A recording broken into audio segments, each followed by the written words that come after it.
After a long, hard day's training, Corbat's legs grow weary while making the journey home. I'm so tired. Why don't we take a break in the grotto up ahead? The forested trail opens into a small clearing. The sun peers down through the trees, warming a patch of grass next to a cool stream. They drop their packs with a heavy thud and lean them against a tree. Why does the old man have us carrying all these stones in our pack anyway? Stretching out the tense muscles of his back, he sprawls out onto the lush grass. Well, Corbat, if you remember back to when we first trained with the Master, he said that no matter how strong you are, you can always be stronger. Maybe you need more of that, because all you do is complain. Luna removes her shoes and cools her feet in the water. They take a moment to rest their muscles and regain their strength, when suddenly, Luna interrupts Corbat's thoughts.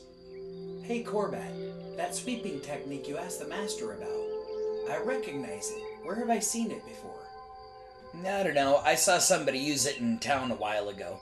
You know, I think I figured out the technique from watching you earlier. Let me try it out.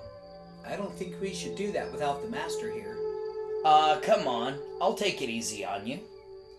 Luna leaves the water and joins Kendrick on the patch of grass. To me, it looked like it was the same technique that I used to kick a ball. Like this.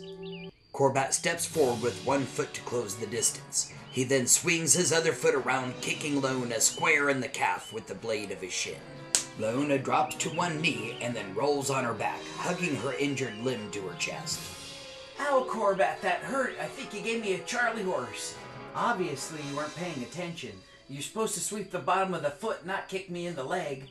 Don't be such a crybaby. You just tensed up before I hit you is all. Come on, let's cool off your leg in the stream. After a short time in the icy water, the throbbing inner muscle begins to diminish. Come on, Luna, let's try again. No, we should wait and have the Master help us. Besides, we should get back to town. I still have chores to do. They don their heavy packs and continue down the trail, with Luna slowly limping behind. Upon returning to the village, the children see an old lady getting ready to cross the street, her arms again loaded with bags from the day's shopping. It has begun to rain, so she delicately balances an umbrella with one hand. Corbat turns to Luna. Watch this, it'll be funny. He quickly runs up to the old woman and kicks her feet out from underneath her. She lands in the puddle, her bags breaking apart and scattering their contents on the muddy ground. Luna rushes to the woman's side. Corbat, that wasn't funny at all.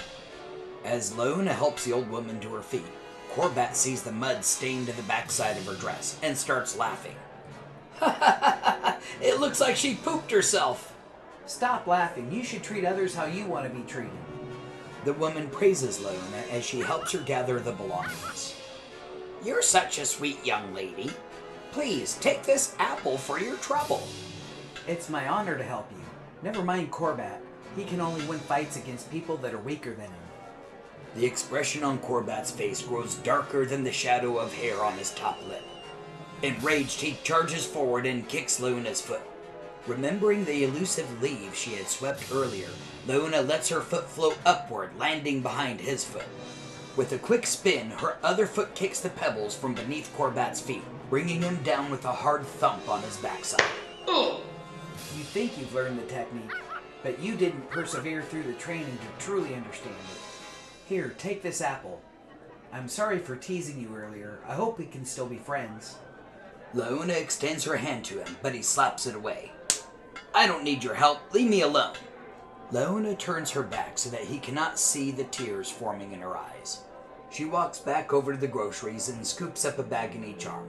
Escorting the old woman back to her home, she leaves Corbat behind, sitting in the mud.